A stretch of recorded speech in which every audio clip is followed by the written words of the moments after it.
good afternoon, good evening, whatever time of day it is, wherever you are, welcome. If you're watching this on the replay, we're so grateful you're here. If you're watching this within our resource library, which we are taping. Ruh-roh. Oh no. And is frozen. Oh, is it Anne's internet? I thought it was my internet. No, it's Anne. But look at that beautiful frozen moment. It's like a painting. It's like a statue. I'm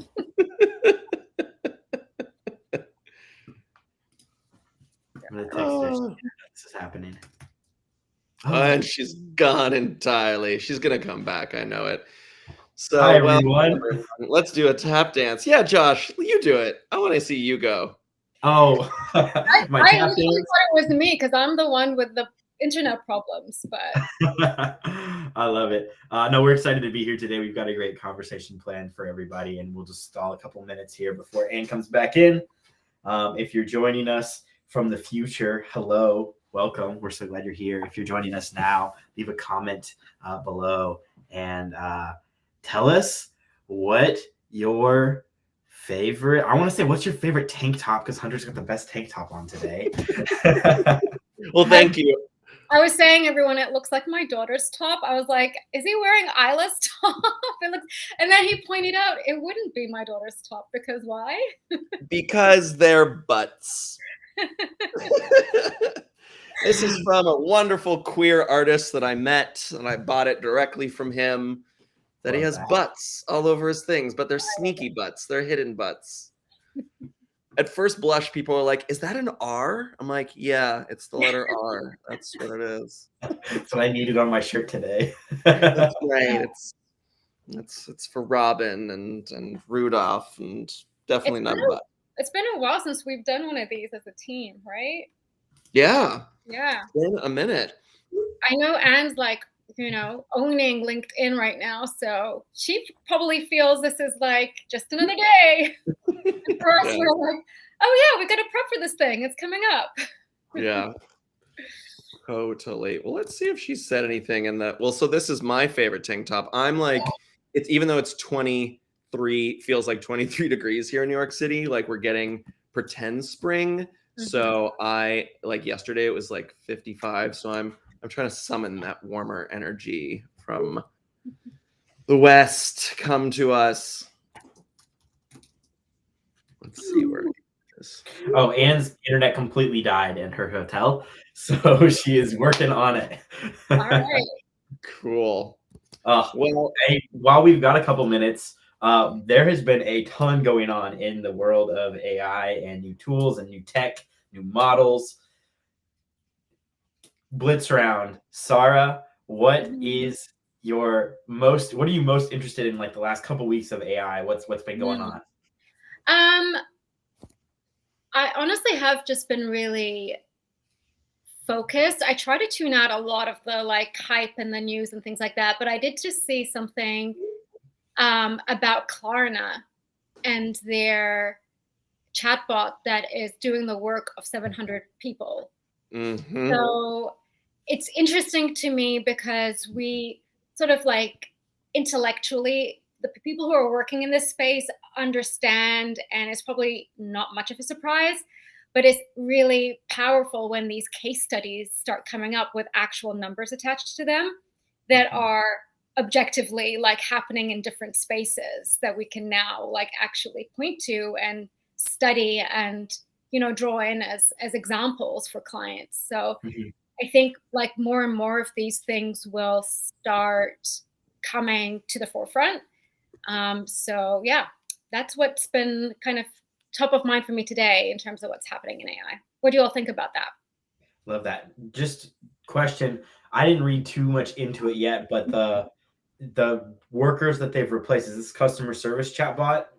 I don't know if they said necessarily that they replaced. It's a customer service chatbot that they were talking about, but I think they were essentially saying that it's doing the work of about 700 agents or something like that. Yeah. I didn't read the full article, honestly, but that's the kind of spin that's yeah. Yeah, and the other highlights too is it's expected to drive $40 million in profit in 2024, because it's also, the chatbots are 24/7, and apparently they are getting the work done in 1/5 of the time that humans were. So customers are having a faster experience with the chatbots solving their problems. Yeah.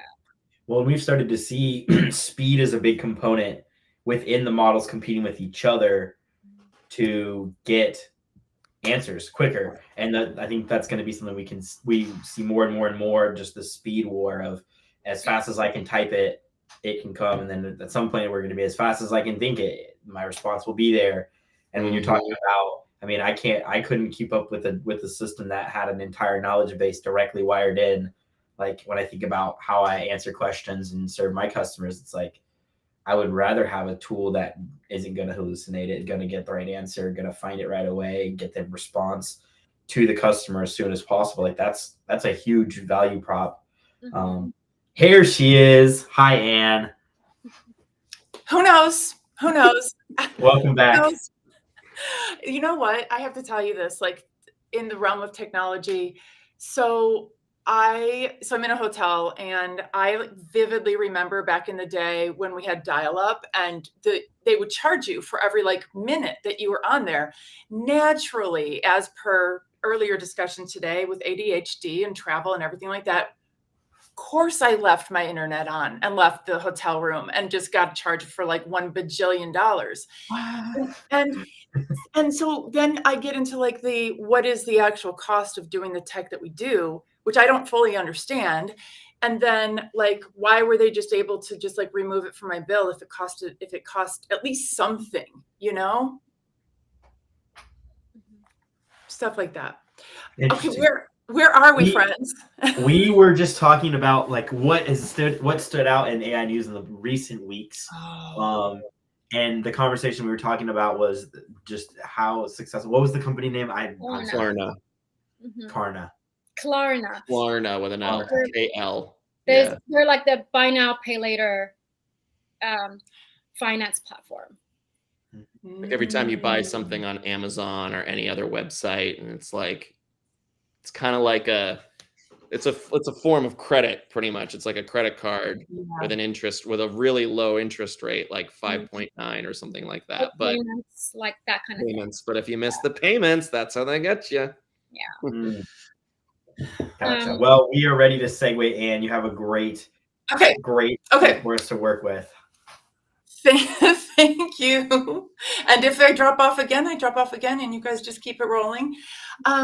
So we were going to talk about people, process, and culture today. One of the things that we've had lots and lots of conversations about, and we're seeing it with our clients now, is as important as the tech is in itself, it's really the people, the process, and the culture that's going to make the biggest impact, and where the normal everyday people, right, the non-developers, the CEOs of tech companies, where we're going to be able to make the biggest difference for responsible AI adoption and people working, more humane jobs, and, liking the work that they do, feeling joy again, and improving cultures and making them more inclusive and diverse. And really, in our group here, we're big fans of the idea of kind of upending the power imbalance, and that's all the people, process, and culture. So I thought I would dive in. We're going to deal with first people, then process, then culture, and each of us will offer an observation and a takeaway, so that this is super actionable for anyone who's here, whether it's now or later. So with people, the thing that I see as being most important, and it's interesting because this is not new per se to AI, but I do see it being more important now than it has been in the past, is, if you're in an organization or you have even just a few people you're working with, or you're part of a community of practice, an industry group, whatever like community you have where you've got people around you who are faced with integrating a totally new way of working, it's really important to have a champion. And in many cases, you will be that person. Like, if you can be that champion, you will become, well, first of all, you're just doing good in the world, right? If we have champions out there who are advocating for ethical and responsible use, data privacy, less bias, more transparency, etc. Like, that's a good thing for everybody. It's the rising tide that lifts all boats, and it's also really good for your career. Let's say I'll land the plane in a second, but for those of you who are employees and are a few maybe layers removed from ultimate decision makers, this is an opportunity for you to get into those spaces. The more you know, the more of a go-to person you're going to be, and they're not able to afford to not listen to you. It's just like when there's any new technology, there are always a couple of people who are like the go-tos, and it does not matter what level of the organization you are, what work group you're in, what projects you're working on. People will be, all up in your DMs saying, can you teach me how to do this thing? So whether it's you or whether it's somebody else, having a champion for integrating AI, I think, is really one of the biggest keys to successful integration. Josh, what are your observations about people? Yeah, I think the biggest thing on the people side is that it's very easy to filter out who's going to get it and who's going to just not. And I think the biggest factor, we've talked a little bit about it, is that curiosity. Like, am I as an individual interested in exploring what this thing could do for me? Like, there's a tad bit of optimism that you need. I always say, like, you need a tad bit of spite to the way that you're currently doing things, the ability to like push through these, like, you'll try something, it may not work the first time. You'll try it a second time. You may not get exactly what you want. You might try 10 times and you're still like, man, I have a hard time realizing or finding out how this is going to actually help me, because it sounds like a robot still, and it's not the best thing. Curiosity plus spite. Yes. Those two things are like the biggest factors those few things are the biggest factors I see in people who are successful in jumping in, learning the tech, learning how to be a power user in any of these tools. And from a people's perspective, if you're leadership and you're looking at, how can AI technology help my company? How can we move the bottom line? How can we achieve all of our objectives and march towards our vision faster? Getting your team the tools and the training and the kind of permission to explore and to try things in this space, I think, is a huge component. Like, to have that top-down support so that your team can become equipped, you're getting them tools. It's so often people look at this as an expense and not an investment. Like, if you invest in the people at your company and they're able to develop their AI intuition, which is a phrase that we heard from our buddies at the Stay in the Lane crew, like, they're awesome. It's such a good concept. Your intuition on how to engage with this tech, no matter what tool it is, the more you increase that, the more you're going to be able to deploy solutions into your day-to-day. So top down, bottom up, like this whole, like, if wherever you fall in the organization, there's action to take, and there are skills that you can develop to really take care of yourself. Sarah, what do you think? Yeah, I wanted to actually draw in both, Anne's perspective and yours in a practical way, where I just heard yesterday from someone on my TikTok who reached out to me, and he had been DMing me and saying, I really want to get into the AI space, but I'm not really sure how to do that. Like, what's the best way? And I just said, just build use cases and speak about them in your content, because he does other content. Mm-hmm. And so he reached to me last night, and he said, I had my ex-boss reach out to me saying that he wants me in on a project to help him with AIifying something in the insurance industry. And he went back to him and said, hey, I'd love to work on it with you as a co-founder. You know, like that's the kind of like leverage that he's getting now from just kind of investing in himself and being like that AI person, in addition to into some other opportunities that are coming his way because he's just, you know, becoming known to be the AI person. So that's like just a really practical way or example of sharing for people who are kind of considering what that looks like, is that these opportunities can rise up to the surface for you pretty quickly, depending on your networks and how you know, kind of leverage those.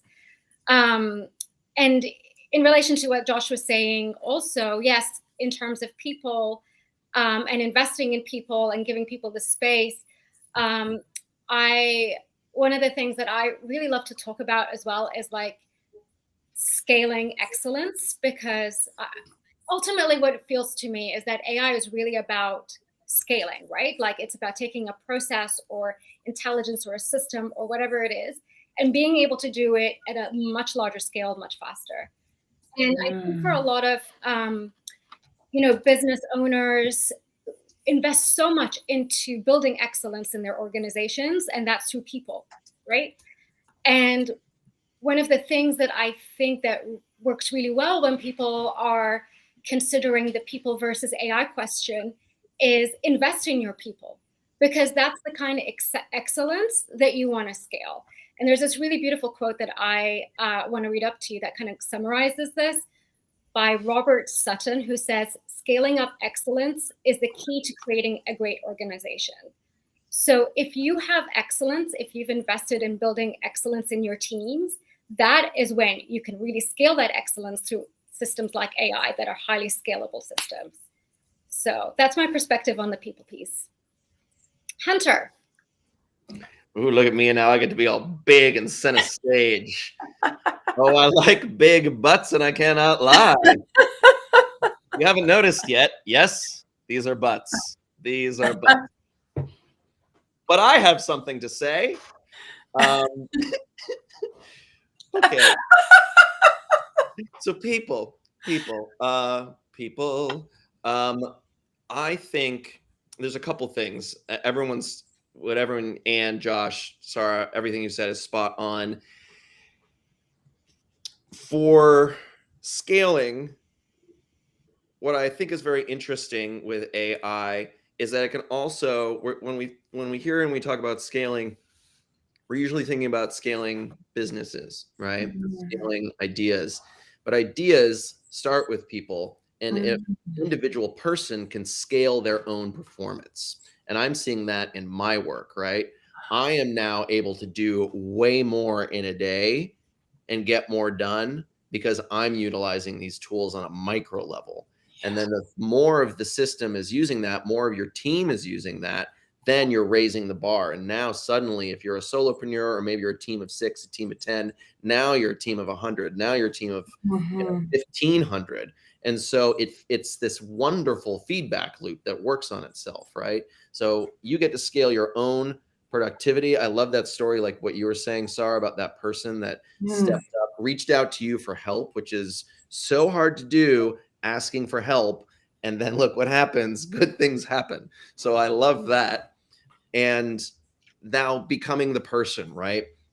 So I think becoming the person, the go-to person, there's a lot of people that are, myself included at times, struggle with this idea because, oh, I didn't come from tech and I'm not a programmer, so I don't actually belong in this conversation. Or I'm in fundraising. What do I know about this? I'm an actor. What do I know about this? Well, actually, I know quite a lot, and Anne knows quite a lot, and all of us know quite a lot because we're doing the research.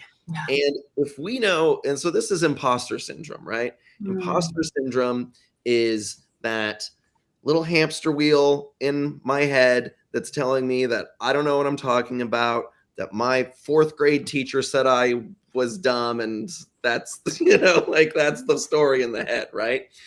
Not everyone has imposter syndrome. If this resonates with you, know that it's normal, know that it's not the truth, and know that if you know 5%, if you know 1% more about AI than the person next to you, then you have something to share and you have value. Because 1% right now, 2%, 3%, is enormous. You know, if you're using it, you have something to offer and you can talk about it. And I think what's given me a lot of freedom is I don't have to pretend to know everything, because that's impossible. And having humility about like, yeah, I don't know about that yet, or I don't know if this tool is a good idea. I ask that question a lot. Is this tool actually a good idea for people? Or is this going to decimate jobs without recourse? Yeah. So there's a lot in there. So, you know, speak up, chime in on the conversations, ask questions. Questions are so important right now, because guess what? None of us actually know the answers. No, absolutely. This was really good. There were so many threads that I could pull on. And Hunter, I'm trying to make you smaller right now. Okay. Not that you should, not, you know. Tiny butts, petite awesome. Tiny one. Yeah, I mean, I love that story that you shared, Sarah. And I think it's a perfect use case for everybody who's listening of like, if you've ever wanted to accelerate your visibility, whether it's like inside your organization or inside your industry, like this is turnkey. This is not you're going to put yourself on a professional development plan, and in 5 years after you've gotten this credential and that credential, and now you're blah, blah, blah. This is literally, you start learning this stuff, you be the 5th grader to the 4th graders, and all of a sudden you're getting opportunities like having an ex-boss ask you to join them as a co-founder in something. It's just the way that it goes in this environment, which is so cool. The next thing that we'd queued up to talk about was process. And first of all, did you all introduce yourselves in the beginning? No. Okay. Kind of jumped right in. Chaos. Dialing it back a little bit. My name is Ann Murphy, and I'm the founder and CEO of Empowered Fundraiser Consulting and Coaching. We serve the social impact sector by doing professional development for fundraisers, doing strategic consulting, and implementing responsible AI solutions and upskilling in the nonprofit sector. Can you guys do intros when we bebop over to you? The process piece that's really jumped off the page for me, particularly in the last couple of months, is how important it is. And this is something that I learned from Sarah, really, is how important it is that you dive in for these like little wins. Don't go for whatever it is that you're imagining as like the home run of all things AI, like maybe where you press a button and you go on vacation. Like, don't bother with that stuff. Do those little things that are pretty high impact, that don't take you a long time to decide on, don't take you a long time to create or buy or test. Example would be creating custom GPTs. And the reason why it's so important to start now is because each of these solutions that you integrate into your workflow is going to change your workflow. And learning how to be like flexible in how you do your work is really important. And I want to encourage people to build those muscles now. Like, for a lot of us, we get set in our ways. We think this is the way we do XYZ. This is the way we do a briefing. This is the way we do research. Like Hunter, this is the way you prepare for an interview. Well, that changed for you in the last, like a year ago, that changed markedly for you. And then you had an opening to go deeper into I'm guessing, your thought process about interviewing somebody, because you weren't gathering the information and spending time on that. And like, for us, what I'm seeing is that, as consultants, we can't really responsibly just dump a bunch of AI solutions into a company, because things aren't set up yet. So as you start doing, say you identify something that you don't like doing, right? Like an example for me in my industry is writing a thank you note to a donor for a gift, because if we've written one of those, we've written 10,000 of those. And it's just so boring. And you're always trying to come up with something charming in a different way to say. And so I created a custom GPT that makes thank you notes. Well, that changes my process. It changes the fact, like, for example, now it's ready. Now the thank you note is ready to go immediately. So now I have to have somebody who's ready to send it out for me. Let's say it's a letter. Whereas before, they may have had 2 weeks to wait because it was in my inbox. So all of these decisions that you have to make in order to adjust your workflow could affect other people. So my suggestion is start now with these little things. Don't just to get better at, changing and getting flexible and growing your intuition on that. So that's what I would think about process as being a really high priority. Josh, how about you? Yeah, cool. Josh Houston. Tell us who you are. Yeah, Josh Houston. I'm an AI architect. I do a lot of work on the operations side of things, looking at process mapping and helping people figure out how they do the work they do. Because most everybody on an individual basis, if you're more senior in your work, like you have your ways figured out. But in most cases, I find like they have not actually written down the idea. So if you're sitting here and you're like, man, I would love to use AI at my work or figure it out for my company, whether you're an individual looking at your own stuff and just your stuff, or you're looking at your team, or you're looking at your department, or you're looking at your business as a whole, you have to drill down to this granular level of like, what are the things that need to happen for this to be a successful venture? What are the things I have to do on my day-to-day so that I achieve all of my monthly goals, so that I can hit all my targets, and then I can keep doing the thing, right? No matter if you're looking at the high level or the lowest level of like just me and my stuff, I have to create a way of doing it. I have to document how I work. And what we find often is that by starting this conversation with like an end goal of like, can we use AI for this? We actually end up re-sifting and reshuffling a lot of the steps, like Anne was saying, in the process. And that's a good thing. It's good to look at it. Oftentimes, if you're doing this with a team, the team is going to start piping up and being like, well, I do it this way because you do it this way. And I only ever thought that was the way we did it. And no one's ever had this conversation. It sounds familiar, Anne? Oh my gosh. Well, and some of it came from our business, like tiny use cases. Josh sat down with me and my colleagues, and we were starting to work on an AI solution, and that had to pause because we had to reorganize who does what, like in a big way. And everyone was so happy because it got to let go of things that they didn't like.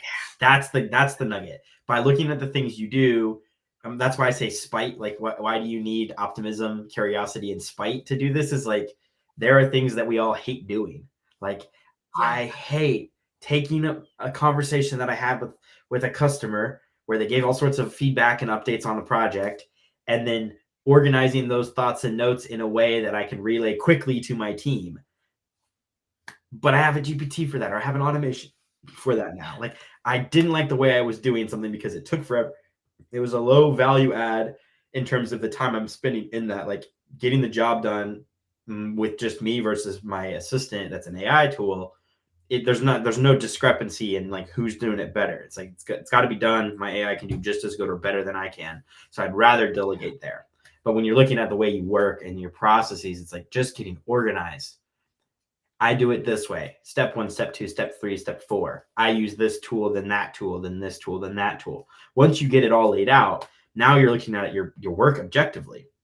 And if you can map your whole job, and if you're a company and everybody in your team has mapped their job, and you start to create SOPs and you get a library of how we work, now you're creating real assets for your company. And when you go into the M&A space, mergers and acquisitions, like you can't sell your business without a documentation of how the business operates. So there's all these like extra puzzle pieces that we like to like factor in, but like at its most basic level, just step by step. I do this. I do these 5 projects every month in my job. I work with these other 5 projects that I collaborate on, and I have 10 other things that the company wants me to do that we can never get to. Just organizing your thoughts is where you have to start. So processes, like I get real jazzed up about it because that's like my whole thing. But I'll kick it over to Hunter.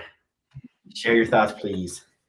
Oh, thank you. Well, I always turn to Josh to help me with my process because he's so good at it. I think, we're all nodding our head, Josh is process king. It's pretty amazing.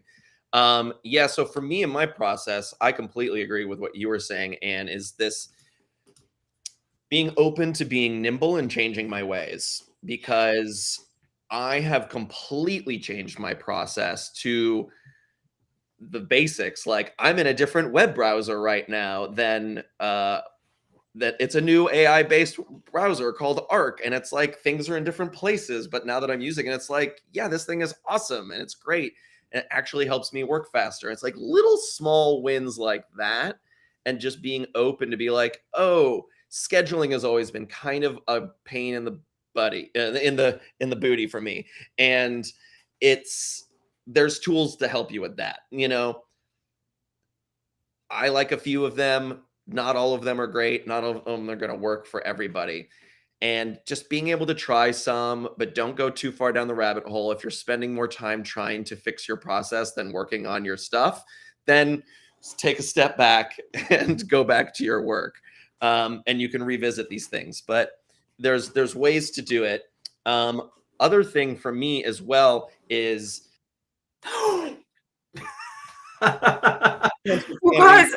you guys, I'm so sorry. My internet like keeps going in and out, and then I come back and I don't even know, and things have changed. Hold on, Hunter, I'm trying to get you back to the big space and clicking buttons.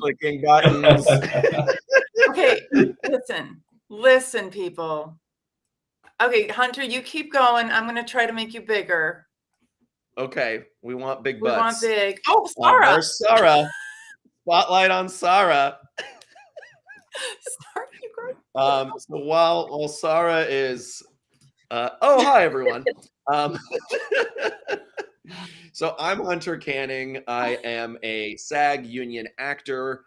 So that means I work in TV and film on union projects. I am also an interview and moderator where I host conversations with industry leaders. You can see a lot of my talks over with a wonderful company called Power to Fly. We also facilitate some here. And something that I am working on, as Anne has highlighted, that my interview process has completely changed. I used to get a name, and then I just go do all this research on someone. And then I'd have my questions that I then send them, and then we can have a little back and forth and see if they like it. And then, okay, great. Now, when I have someone that process was always kind of similar, right? Like I Google this, I look at these websites, I do these things. That is a repeatable task, right? So now we built a workflow where we can put in someone's name, and then it does all of these research things for me. It gives me my one pager. I can give it the topic that we're going to talk about. It can propose questions in my style because I've trained it on my style. And now all of that is done and ready to go. And I can show up to the meeting, to the interview, ready to go. And that gives me more clarity and time to do the prep that I need to do to get the best interview possible out of someone, because then they feel relaxed because I've done my homework and I'm not stressed out because I'm not overworked trying to do research on people on top of everything else that I'm doing. So then for me, what I love with process is, because I'm a creative, I am continually striving and questioning how to streamline my creativity and not have AI replace anyone's creativity. I think there's a temptation to automate creativity because these tools at first blush are very good at it. But what's underneath is it's trained on stuff that people made. So it got all those ideas, all that information, all that data, as we like to say, from people. And we as people need to keep making new creative ideas. And we can use these tools to make ideas that we've never had before. We can do that in an artist's way. We can do that with science. We can do that with business. We're seeing it all over the place. So for me, I am trying to use these tools to help streamline my creativity so I can help other people streamline their creativity. And I am launching a new product, and you don't know about this Tell yet. me. Taking all my interview skills, the other two have known about this, and I just bought the domain. You can look for easypeasyclips.com, where I will help you build your content pillars, do an interview, and then all you have to do is show up, and then you're going to have content, and you don't have to worry about it. Oh my gosh. So like that is something like I can do, and like what that does for me is I don't, like Josh, I hate editing video. I'm a photographer too. And I was like, I'm never going into video. I hate it, hate it, hate it. Why would I go into a thing where I'm making video content? Well, I have tools that speed up this process for me now. and I can get it done. And then I can have fun and do my creative stuff. And my talent is connecting with people and learning about this other stuff. So they don't have to worry about it. So I love changing process, but it's uncomfortable. At the bare minimum, at its most dispassionate, it takes time, right? Yeah. Especially if you're going to actually document it so that you get gold stars with Josh, and so that you can hand it off to somebody else and they can hand it off to somebody else. Hunter, before we hop over to Sarah, I wanted to share with you one of the things that you talked about very early on after I met you that I adopted as one of our priorities in our company is that the work that we do allows us to demonstrate care for the people who are in our sphere. So like you being grounded and chill and fully prepared pretty quickly, and then where you can probably help your guest feel more prepared as well, then they roll in and they're like shoulders dropped, they're at their best. You're not trying to like force anything. Same thing with us. Like when people come to our events, we want them to be able to, get all they want their recordings, they want their resources. So being able to get them that and make sure that they feel cared for, and only being able to do it because we have faster ways of doing the work, wrap around things, right? Like you and I can show up and roll like this anytime. That's the easy part. It's all the other stuff. So first of all, I wanted to say thank you because you changed the way that we do things, and helped inspire us to create processes that prioritize people feeling cared for. So. Oh, I love that. Yeah, thanks for sharing that. Sarah, how about you? There we go. I'm in Mac's screen. So hi, everyone. Sarah Davison. So I'm the founder and owner of Mavenly.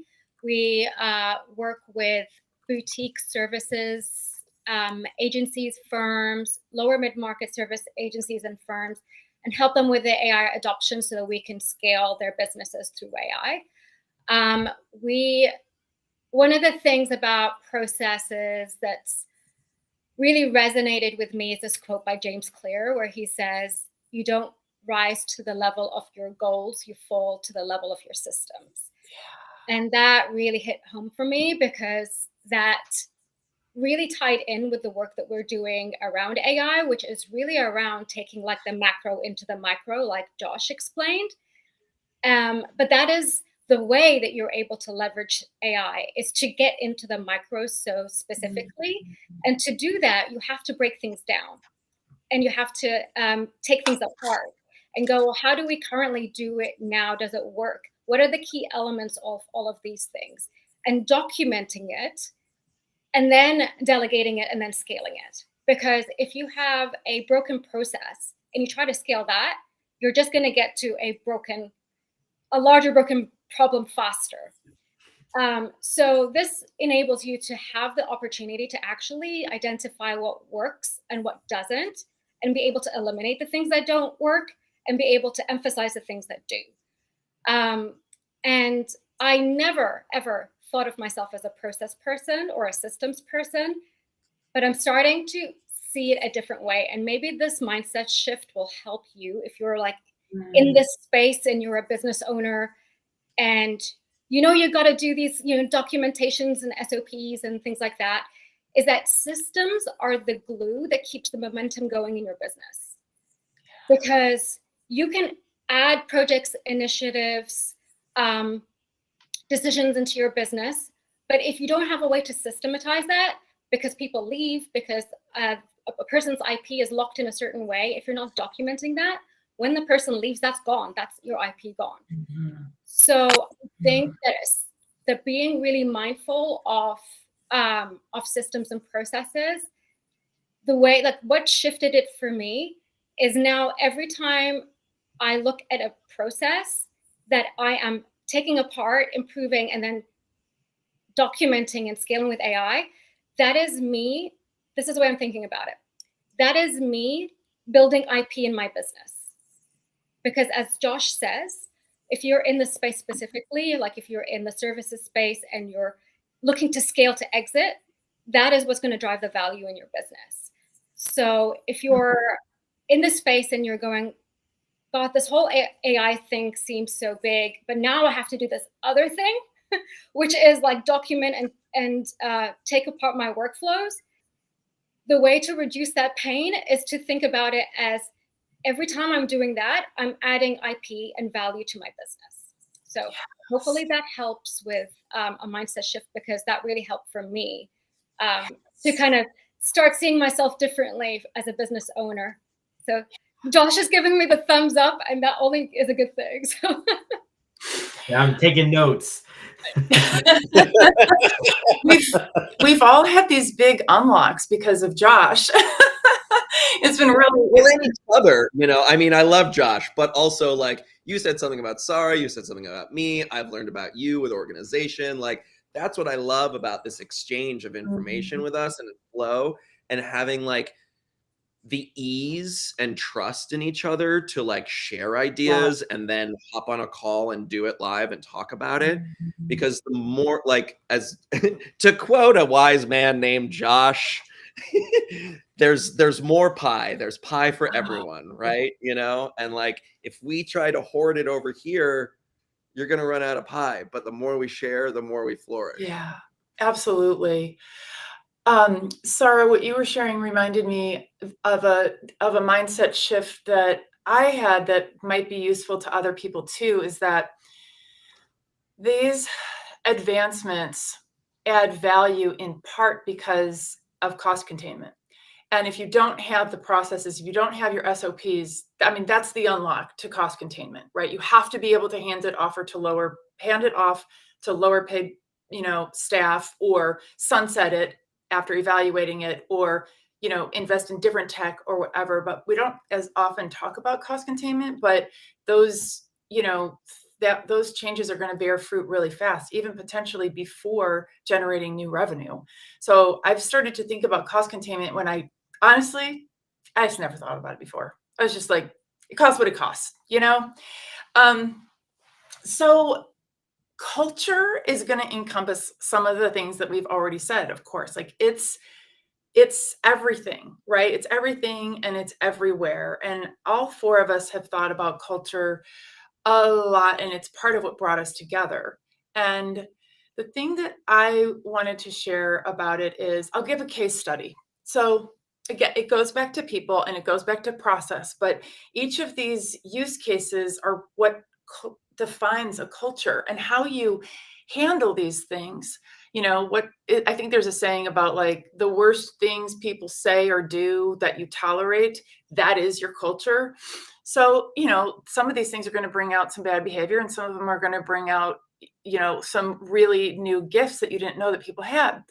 But the use case that I wanted to use that I've shared before here, but it just keeps ringing true to me, is we really advocate for people to use recorders, AI recorders on their calls, in part because, like Josh was saying, like having a call with a client, prospective client, collaborator, etc., and then having to like remember what was said or look at our this, hodgepodge lodge of notes, trying to pass it on to your team, not going to happen. Yeah. But if you have it recorded, you flow it to them, you get the net outs, everybody focuses on what they need to focus on, and then we're moving forward just like that. You don't have to wait for everybody to be able to be, available for the call. You can do a lot more async work, which is less expensive and more rewarding for a lot of people. But when I advocated for one of my clients to implement an AI recorder, the first thing that I learned was that there's a woman in the organization who takes a lot of joy and a lot of pride in taking the notes at the meetings. And in fact, something I hadn't thought about was that it actually gives her power, because she's aware of everything that was said. She's aware of the changes that people wanted her to make to the notes, right? She's aware of the action items. She gets to push them out. She's at the center of these conversations because she's brought into meetings that she might not otherwise be, as germane to. And what I learned like immediately in like that first sentence was that this is important to her, and that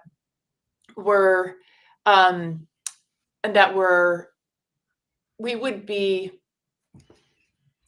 her job, her life, her sense of fulfillment in that role would not be as meaningful to her if we took that away from her. So then the question is like, what do we do about it? Are we the organization who's going to just say, oh, well, too bad, and that's our culture? Or are we the organization who's going to say, maybe there's a happy medium, or maybe there's this other juicy project that you've been saying that you wanted to do? What if we scale back the note taking, maybe cut it in half, whatever, lots of creative solutions. But it was my first run-in with the importance of the intersection of these tools and these workflows and people's self-identity. And since then, I've been a lot more careful, a lot more thoughtful about how I make that recommendation. I usually recommend it as like one of 5 things, right? Rather than like, I mean, to me, it is like the most obvious, easiest use case for getting your time back. But anyway, so that's my number one thing, number one observation about culture. How about you, Josh? Yeah, I think so. My background before AI work and operations was in employer branding, and I did ops inside of that. And thinking about employer branding, and you nailed the definition. It's everything you say and do, everything you don't say and do as an organization. And whatever the worst of both of those things is what people assume, like across the board. If they have an experience with like a terrible manager, that manager is representing the brand, and their experience as they leave that place might be like, wow, that company sucked, even though it's a great company, even though there's great people, even though the culture on average would be good, right? And one of the things I think with rolling out AI solutions that we've seen over and over again with the conversation between leadership and what to do with this tool, what to do with the tools and the tech is, how do they roll out to their team? And the ones that are doing it right are the ones that are looking for opportunities to equip their team, looking for opportunities to train their team, looking for opportunities to hear their team articulate what it is that they do and how they believe AI can help. Everybody's smart about this stuff. It doesn't take long for someone to pick up from 0 and get to 1, 2, 3, 4, 5 on AI knowledge to know how it can help them in their work. And the companies that are winning with culture are turning to their people and saying, you guys make this place awesome. How can we help you do this better? Right? That's leadership versus the ones that I've seen, and this has been pretty much every unsuccessful project I've been part of with AI has had some component of, well, we as leaders are going to decide what happens. We're going to figure out how much money we can save. We're going to see where we can cost cut. And they're only pulling in certain people, or they don't want to have transparency around that. And that's typically what gives us the ick. And we're like, no, this isn't going to be successful. So we stop those projects before they start most times. But there have been instances where you're like, we built a great product, we roll it to the team, and the team's like, this is directly competing with the thing that I want to keep doing. And you're like, yeah, that makes a lot of sense now that we're talking to you about it. And when the leadership looks at those comments and the feedback, they're like, well, yeah, it costs a lot to have them to do that. And you're like, oh, well, we're doing the wrong thing here then. So thinking about how you roll out solutions, whether you're inclusive to the people in your organization or you're exclusive, I think is a huge factor to pay attention to when you're starting to step in. And if you're an employee and you're looking at how your company is behaving, absolutely keep a score on how they are treating you. Like that is something we advocate for always, because if your executive team is sitting around in closed doors, talking with the board, trying to figure out how to squeeze this value, like these are the stories we're going to see over and over and over again with corporate America, is that, oh, this department got laid off, or tons of people just dropped off because they were, they're now in a redundant role that they got replaced for. And in every single one of those cases, these things are happening behind closed doors and in secrecy, because the quiet part is that's what these people who are leading this company cares about. And so culture-wise, we love to work with companies who care about people, who put them into a place to be successful in the long term. And obviously, AI is going to change the way we work. We believe everybody can be a part of that. Yeah. That's good stuff. Mic drop from Josh. Yeah. That was every time. Hunter, you wanna roll with the next one? I'm trying to get you up there. Hold on. For sure. Yeah.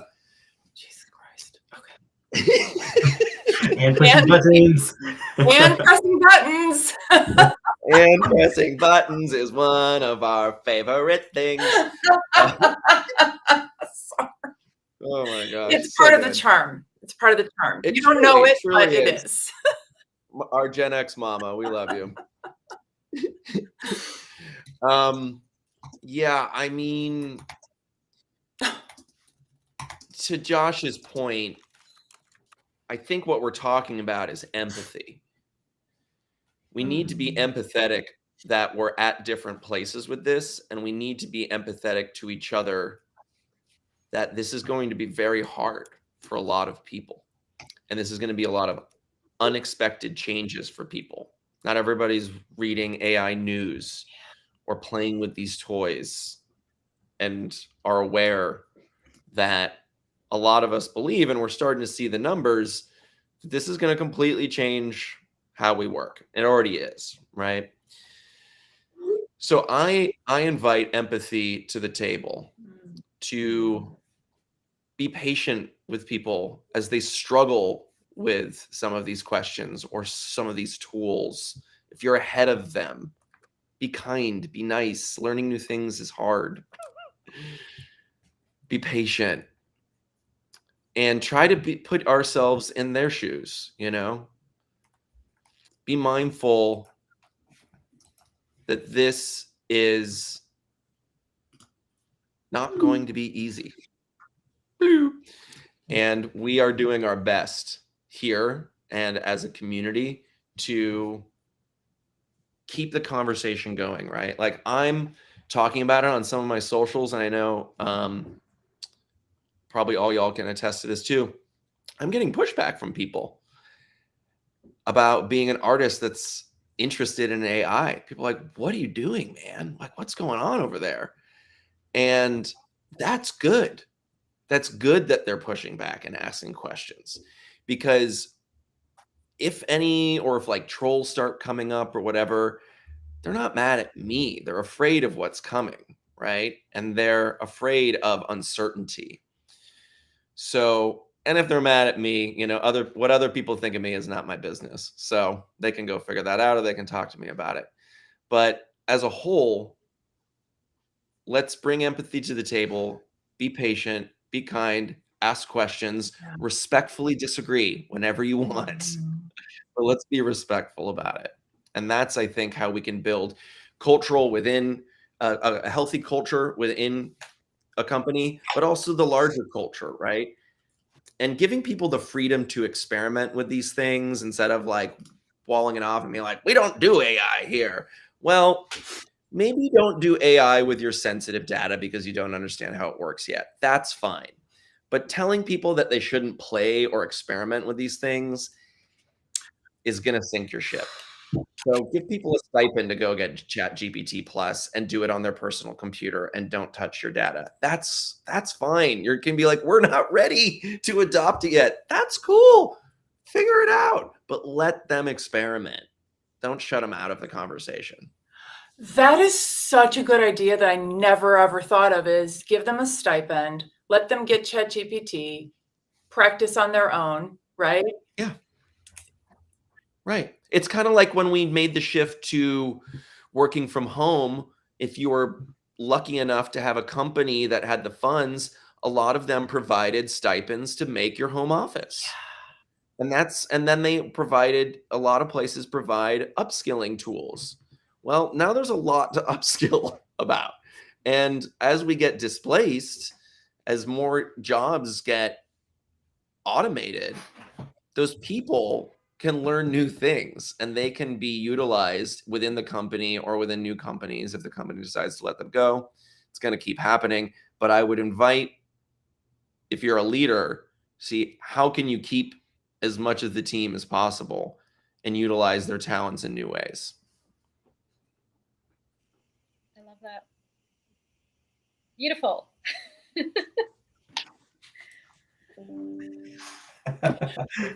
I'll take the spotlight. Come on. Sorry, you guys, Big face.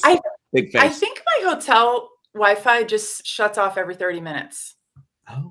I think. I'm not sure. Hunter, do you have a wrap up, or do we shoot over to Sarah? Oh, go to Sarah. Okay. I'm Perfect. done. Yeah, I'm good. Thank you. Yeah, I guess it's my contribution will be drawing on elements of everybody's conversation because they're so integrated, right? Mhm. And maybe a good place to start is like a case study of my husband's business, which we're AIifying, and it's a process.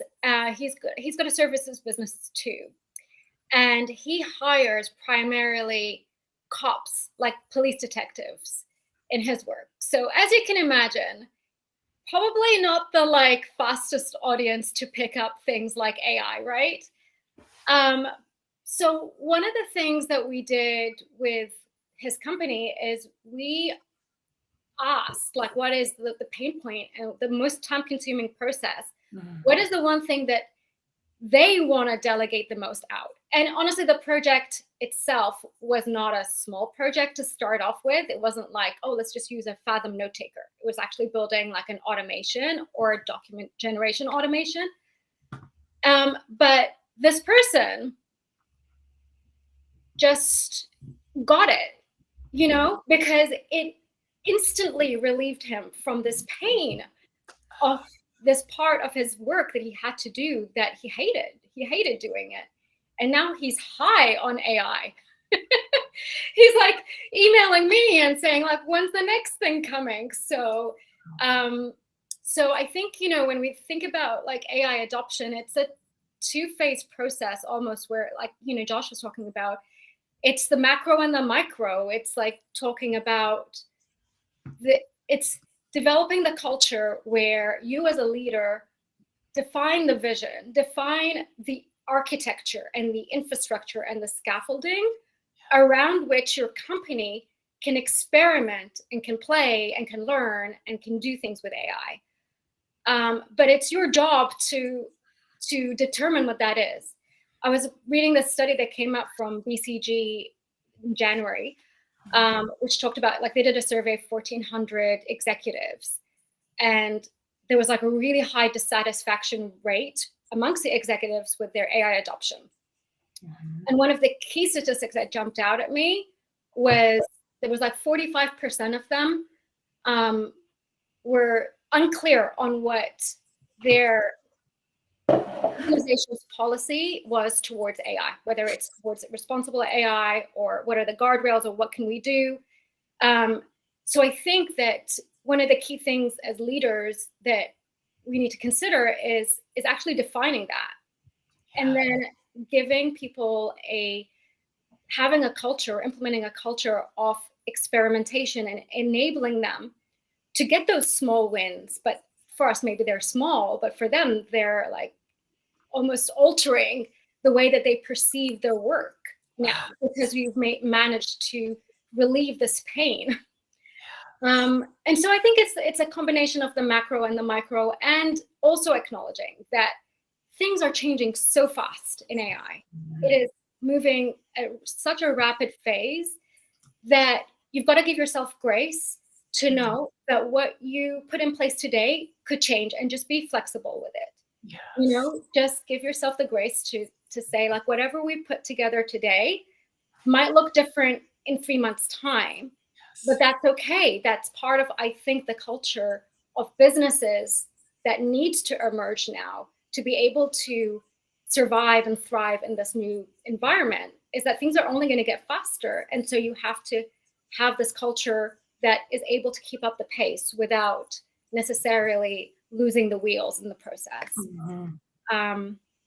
So yeah, I feel like that's a good sort of combination of the beautiful things that everybody's contributed towards this one topic today.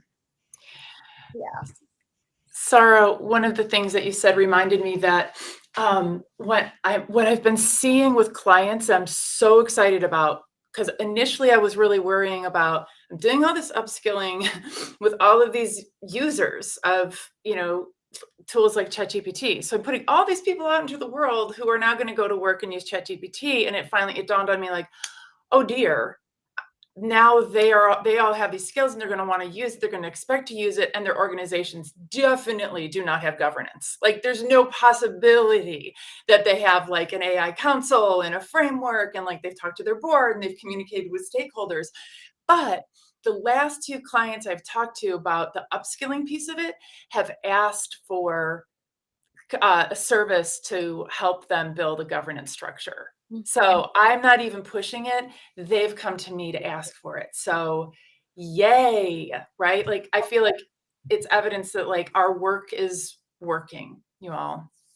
I am going to just share a few of the high points, and this was so jam-packed, there's no way I'm going to be able to get them all, but a few things that jumped off the page for me. And I think what I'm going to do is maybe make a one pager of our recommendations if I can. It shouldn't be, video editing is always a thing, right? So one of the things that Josh said was to actually ask the people who are using the tools for their input, and that really that's the only way. The top-down methodology, which by the way, we all kind of started calling into question quite a while ago, but like this is a perfect example of like top-down, this is not going to work. You're not going to be able to make people behave a certain way in front of their computer machines. So it's going to require buy-in from the ground up. And in that process, like it changes the power balance, which is, I think, really awesome.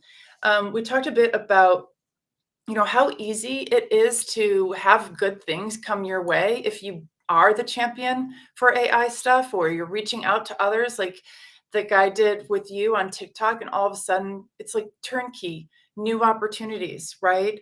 New opportunities to lead, to have power, have proximity to power, to launch companies, etc. We talked, of course, about process, the fall to the level of your systems versus rising to the level of your goals, and how important it is to be able to document those processes because that's the value of your company. Oh, yeah, I already said, but Hunter, what you said about inviting empathy to the table. I think that might be the overarching, you know, theme is that, you know, this is not tab A slot B. We're going to give you a piece of technology and boom, all's well. It's going to take a lot of empathy. And for the people who are out in front, the fifth graders to the fourth graders, the curse of knowledge is real. So as you start developing these skills, it's really important to remember the questions that you came into this with. Like, you know, for me, I did not understand the first time I opened ChatGPT that all of the information on the entirety of the last 40 years of publicly available internet was going to come through this little bar. Like, how? Remembering that that's what it was like to start versus our ability to talk at a higher level all the time, right? It's meeting the people where they are, and that does require empathy because we're all impatient. We want to talk about the cool stuff, the coolest stuff, the cool new tools. So do you guys want to do like a little, like a last words round? That was mine. And then we'll wrap up. Josh, you got a gem you want to drop? I think I'm all about the way we work, right? How do we change the way that we work? It's looking at the way you do things. It's looking for better ways to integrate tech. In this case, we're talking about AI, and creating something of lasting value. That is something you have a real opportunity to do, whether it's lasting value for you and how you do your job, or whether it's you're looking at your business that you own and you're looking to create lasting value in terms of documenting how the hell you guys do your work. That is often the thing I think that is the hardest to manage throughout this whole process. But equipping your team with the tools that they need to do the work that they do, I think is going to be your best option. Awesome. Hunter, you? Ask questions to your employees. Be patient. Take a breath and pause and ask. Just because we can, should we? Yes. So good. So good. Sarah, what's your takeaway? That's hard to follow. That's hard to follow.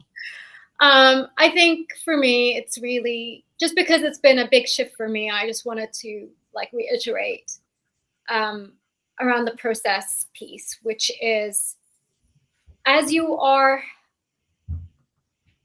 looking to scale your business with AI, taking your workflows apart, your processes apart, your systems apart to build something new and better that actually is custom to what you actually want as a result, and documenting it, that very act, aside from the AI, is adding value to your business. That is building IP when you do that. And I am like saying that because it's something that is just recently like been such a massive paradigm shift for me. And now I'm excited about processes. Well,